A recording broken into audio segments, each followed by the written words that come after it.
welcome everybody, and my name is Sharon Carlson. I'm the head of the Zhang Legacy Collections Center here, and I'm so glad to see everybody here, friends, family, people interested in archives, people interested in history, history of the region, history of World War I, history of love and romance. And we're going to do a formal dedication of the collection at 2:30, so it's not quite 2:30 yet, but I would encourage you, if you want to still mingle, possibly look at the collection. It's right over there on top of our map case.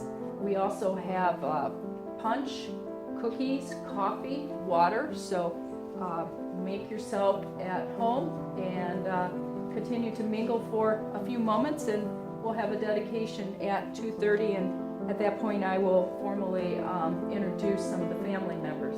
So thank you for coming. Great. Thank you. So I want to mingle with some of these total strangers who showed up here. Yes, and find out why you're interested.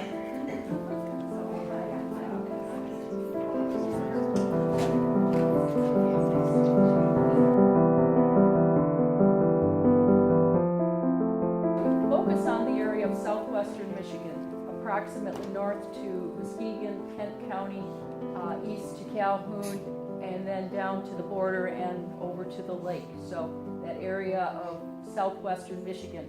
Now our books support our regional history, but they also extend far beyond the bounds of southwestern Michigan. And while we are here for Western Michigan University students and faculty, we get a fairly large number of public researchers, and we enjoy public researchers coming in and using our resources and researching for genealogy, local history. One of the things I love about my work, we never get the same question twice, and in fact, the questions, they vary so much. I could probably write a book about some of the more interesting questions and people who have asked the questions. And of course, I would omit the names because it's also entirely confidential. So we're here today to dedicate the Roselle Havens Artifacts Collection and the film it inspired. And we'll see the film here shortly. But I would like to call to the podium here Deb Havens and Lynette Doele. And I had the occasion to meet Deb and Lynette in the course of learning more about this very interesting story of their grandfather, who, well, I'm not going to give it away, but he lived a very interesting life during the World War I era, and then eventually he returned.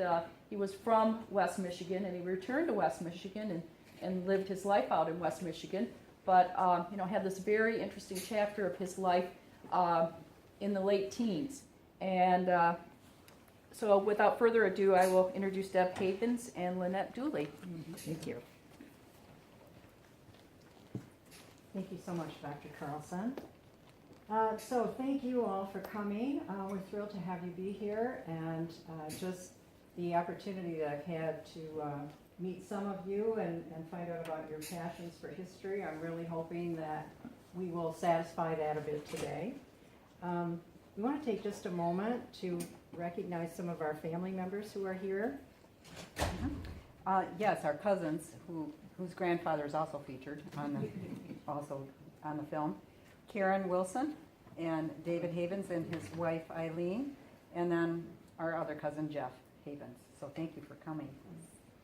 We also have my niece, who happens to be Lynette's daughter, Sarah, and her daughter, Makayla. And I don't know what your status is, Jordan, so we'll just say good friend. And my brother-in-law, Harry. So thank you all for coming. What we'd like to do now is ask Dr. Stoyer to come up here and actually begin the formal portion of this program where we dedicate our mother's collection. We met Dr. Stoyer as part of our research process, and He got us on our path to... on our path. Yeah. So Dr. Stoyer, thank you so much. In October 2015, almost 3 years ago, I received an email from the history department asking me to answer a question from Lynette and Deb. They had a lot of questions regarding the grandfather. Delbert Havens, who served in post-war Europe after the First World War. They were interested in finding out more about the mechanics of becoming a soldier and tracing the history of a doughboy. They were sent by the department to me because no one else could address their questions. I agreed to meet with them and began to work to help them understand some family documents and assist them determine how to continue the research in a family mystery. Lynette and Deb had an extensive collection of photographs, postcards, and letters from Del's deployment overseas. Unfortunately, many U.S. servicemen's records from World War I were destroyed in a fire in a military archive. This makes it difficult for researchers to seek out official records regarding the exploits of their family members in that conflict. This was also true for Del, since his collected materials raised more questions than answers. His story is part of the experience of his generation. Young men who had rarely traveled outside the immediate regions of their homes were suddenly part of the huge armies sent overseas. They had to go through the process of converting from civilian life to military life through extensive training, transport through U-boat-infested waters, and combat in Europe. Over 2.2 million men departed the U.S. by November 1918 to fight the Kaiser in the First World War. While fighting was a major part of their deployment, they also gained the opportunity to experience foreign cultures, which included meeting women. Some certainly had relationships that did not result in marriage. Others did marry and brought their wives back home to the U.S., which is an entirely different story and one which had a big impact on the United States after the war. Men who returned from combats and did things they could not have imagined several years earlier.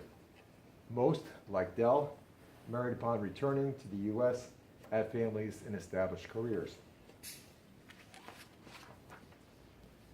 Del's military experience was not as typical as the average doughboy's. He did not arrive in France until 1919, and the fighting was over. Under the terms of the armistice of November 1918, the German army had to withdraw east of the Rhine River and allow British, French, and American armies to set up bridgeheads on the eastern banks.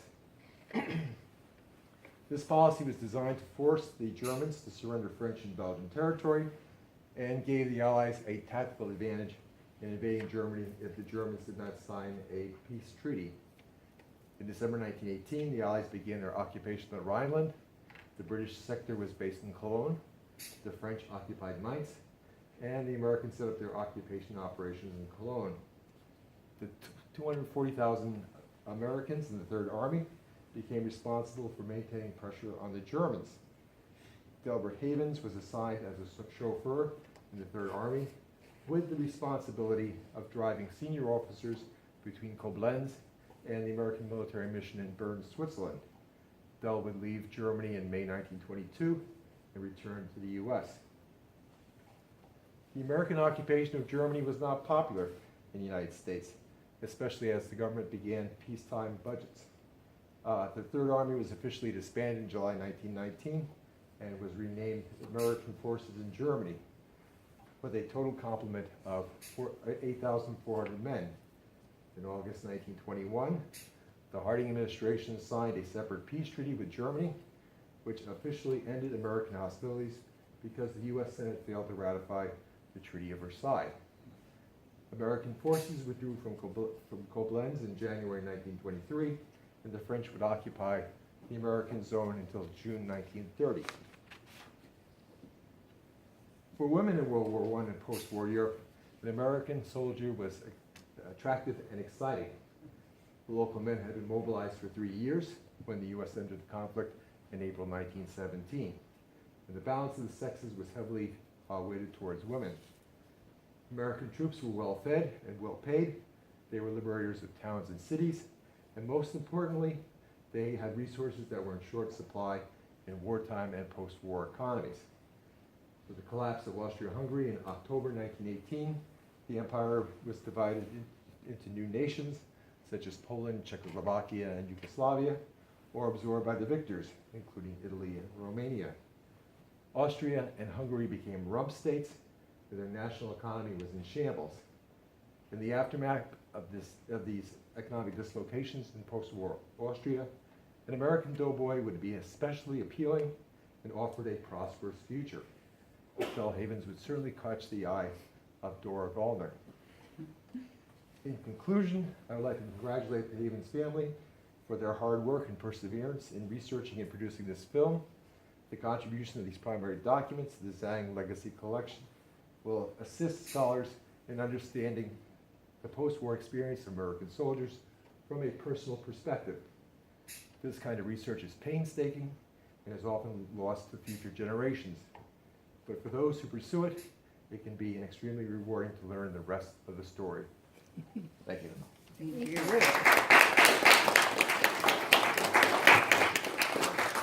Would you like to say a few words? See if I can help you get up there.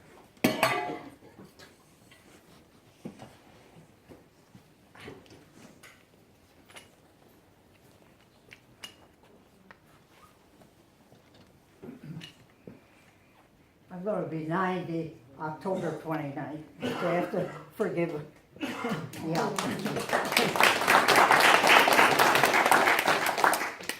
First of all, I want to say, when we removed these books off my library shelf, it would leave a big hole there. And I thank Dr. Stewart for wanting to use this material in his class teaching about World War I. I accessed all this material out of a big box that was stuffed in a closet for many years from World War I that Grandpa had saved. He was very proud and happy about his experience in World War I. And remember, he was a small town guy from Cedar Springs, Michigan, shipped over to Europe, being able to drive officers to meetings everywhere, going to the League of Nations when it was just starting, meeting movie stars who visited. He just had a marvelous time in Europe and never said a word to us about any of it and all the times that we talked with him. And we loved the guy. He was a very generous and a loving man, took his kids everywhere, fishing, hunting, was just a wonderful guy, and we all dearly loved him.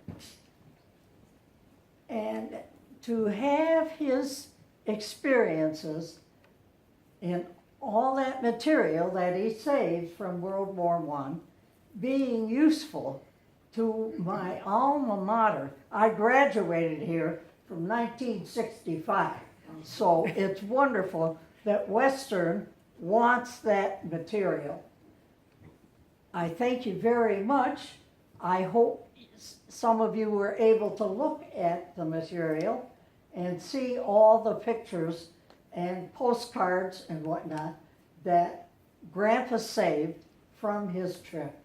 It was a wonderful experience for him, and now it's going to be a wonderful experience for several students who will be able to access that material online.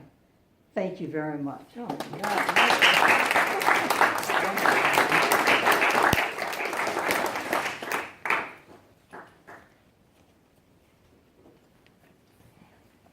90 years old. Wow, that was amazing, Mom. So first of all, Lynette and I owe a huge debt of gratitude to our mom for all the effort that she put in, because this collection was, as she said, in a box. So it took her considerable effort, not to mention money, and she kept going out and buying more notebooks and more archival folders and whatnot to preserve it and then organize it. And it made it possible for Lynette and me to work with it. So thank you. That was huge. Yes. And she uncovered a mystery that, had been decades hidden, that our grandfather had stored away in an attic. And it was about this secret love affair when he was stationed in Europe and in the occupation after World War I. He came home alone, and he married our grandmother a year after he got home. And we decided to explore this romance after we were both retired, and circumstances made it possible. So the film is a documentary. It's very personal. It's about our journey into our grandfather's past, how we researched the clues that we found in his personal papers and photographs, and then what we discovered as we traveled through Austria, Switzerland, and Germany. And we learned a great deal in making this film about the history and practices in Europe that most of our American audiences find very unfamiliar. So we hope you'll enjoy that. And we returned to Bern, Switzerland in March of this year to screen the film for audience members and friends we had made during our search in Switzerland. And we were very pleased that the film was warmly received there, and we hope you enjoy it as well. So let's take a look. Watch it.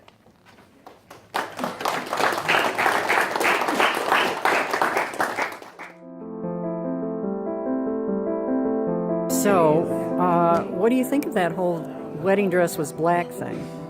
Well, it was traditionally black dresses for weddings, and it necessarily wasn't the case for Doele and Dora for two reasons. One, German women were getting married wearing white dresses at that time. As an American, Doele would have purchased a wedding gown that was in white because that was the American tradition. I think it's important for you to go to Vorarlberg and check out the state records there, primarily because that's where the Gallners seem to have lived and probably established themselves. The Germans took over Austria in 1938, and one of the missions of the Germans was to establish family trees to determine if there was any Jewish blood in families. But on the other hand, it established family trees for everyone else, and it would go back at least 8 or 10 generations. So you might be able to find more additional information that way. Oh my God, that's great. Okay, and then one last thing. Did you miss more of the history of the war, or did you feel like this was its own separate story? Oh, it's its own separate story. It's a unique story in that most American doughboys who would have been sitting in Koblenz would have been undertaking occupation duties, which basically means what does it basically mean? It basically means they were doing stockade duty. But for Doele, he would have been traveling back and forth between Koblenz and Bern, Geneva, and that was a unique situation, an experience that most American soldiers would not have taken part in. So that makes it even more special. Yes, indeed.